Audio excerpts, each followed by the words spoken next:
I would use the approach that I think I'm using now of trying to search out businesses where I think they're selling at the lowest price relative to the discounted cash they would produce in the future. But if I were working with a small amount of money, the universe would be huge compared to the universe of possible ideas I work with now. I was working with a tiny amount of money. And so I would pour through volumes of businesses, and I would find one or two that I could put $10,000 into or $15,000 into that were just ridiculous. They were ridiculously cheap.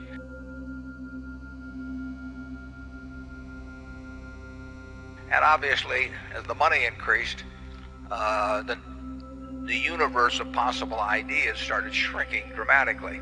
The times were also better for doing it in that time. But I think if you're working with a small amount of money, with exactly the same background that Charlie and I have, and same ideas, same whatever ability we have, I think you can make very significant sums.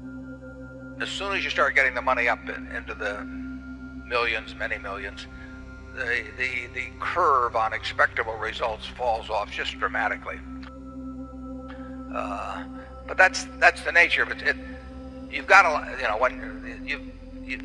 when you get up to things you could put millions of dollars into, you've got a lot of competition looking at that, and they're not looking as I did when I started. When I started, I went through the pages of the manuals page by page. I mean, I probably went through 20,000 pages in the Moody's Industrial, Transportation, Banks, and Finance manuals, and I did it twice. And I actually, looked at every business. I didn't look very hard at some. Well, that's not a practical way to invest tens or hundreds of millions of dollars. So I would say if you're working with a small sum of money and you're really interested in the business, willing to do the work,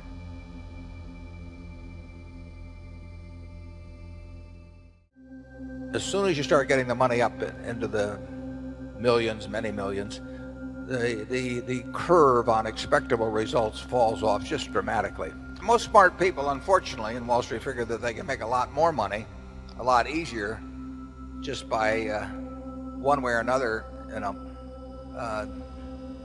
getting an override on other people's money or delivering services in some way that people. And the monetization of hope and greed, is a way to make a huge amount of money. I would use the approach that I think I'm using now of trying to search out businesses where I think they're selling at the lowest price relative to the discounted cash they would produce in the future. But if I were working with a small amount of money, the universe would be huge compared to the universe of possible ideas I work with now. And right now it's just take hedge funds. I mean, I've had calls from a couple of friends in the last month that don't know anything about investing money. They've been unsuccessful and everything else. And one of them called me the other day and said, well, I'm forming a small hedge fund, 125 million he was talking about. Like the thought that since it was only 125 million, maybe we ought to put in 10 million or something of the sort. I mean, if you looked at this fellow's Schedule D on his 1040 for the last 20 years, you'd think he ought to be mowing lawns.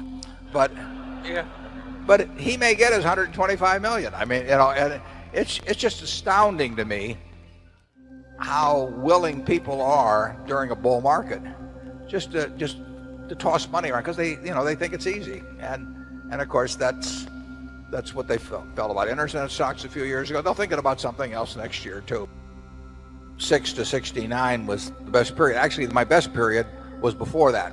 It was from right after I met Ben Graham in early 1951. But from the end of 1950 through the next 10 years, actually returns averaged about 50% a year, and I think they were 37 points better than the Dow per year, something like that. You can make a rational calculation, and the success of that investment will be determined in your own mind by whether it meets your expectations as to what it delivers. Logically, you should not care whether you get a quote on that farm a day later or a week later or a month later or a year later. We feel the same way about businesses. When we buy Iscar or we buy Lubrizol or whatever, we don't run around getting a quote on it every week and say, is it up or down or anything like that. We look to the business. We feel the same way about securities. When we buy a marketable security, we don't care if the stock exchange closes for a few years. So when we look at Berkshire, we are looking at what we think can be delivered from the productive assets that we own, and how we can utilize that capital in acquiring more productive assets. And obviously, as the money increased, the universe of possible ideas started shrinking dramatically. The times were also better for doing it in that time. But I think if you're working with a small amount of money, with exactly the same background that Charlie and I have, and same ideas, same whatever ability we have, I think you can make very significant sums. Defining your circle of competence is the most important aspect of investing. It's not how important, how large your circle is. You don't have to be an expert on everything. But knowing where the perimeter of that circle of what you know and what you don't know is, and staying inside of it, is all important. Tom Watson Sr., who started IBM, said in his book, he said, "I'm no genius," he said, "but I'm smart in spots, and I stay around those spots." And that is the key. So if I understand a few things, and I stick in that arena, I'll do okay. And if I don't understand something, but I get all excited about it because my neighbors are talking about it, the stocks are going up and everything, they start fooling around someplace else, eventually I'll get cream, and I should. And list what makes you admire them compared to somebody else that looks equally strong or equally talented. And those are things that you can do. I mean, just write them down. And people like people that they like them if they're humorous, if they're friendly, if they give credit to the other fellow. I mean, and they don't like them if they're stingy, or they overstate and overpromise and all those sort of things. Well, that's a decision you make. So I encourage everybody to build your own moat around yourself. I was working with a tiny amount of money. And so I would pour through volumes of businesses, and I would find one or two that I could put $10,000 into or $15,000 into that were just ridiculous. They were ridiculously cheap. But that's the nature of it. You've got to,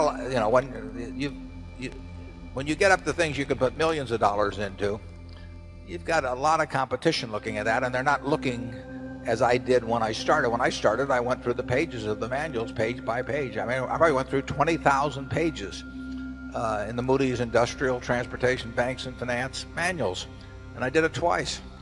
And I actually, looked at every business. I didn't look very hard at some. Well, that's not a practical way to invest tens or hundreds of millions of dollars.